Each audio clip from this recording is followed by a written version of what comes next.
Richmond, on the edge of London, a prosperous and popular spot. But this last year, some big chains have been pulling out, leaving an awful lot of holes. The majority of the high street just seems to be disappearing. Not only high street shops, but restaurants and coffee shops as well. Well, I think it's very upsetting for the locals, and we're very sorry.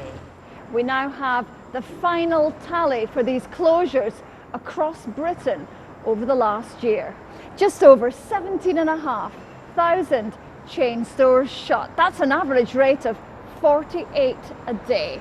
Although more than 7,600 shops opened, that wasn't enough to fill the gaps, meaning there was a net loss of nearly 10,000 shops.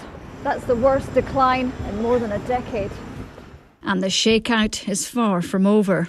You've seen the closures of the likes of Debenhams and Topshop, and that is really happening in 2021, so they're not even in our numbers. So I think, unfortunately, there's worse to come before it gets better.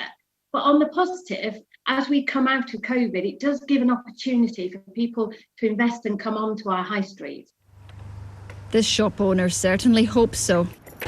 A few of our bigger chains, like this one, House of Fraser, has pulled out. That was well flagged before COVID. COVID has exacerbated or speeded up the process.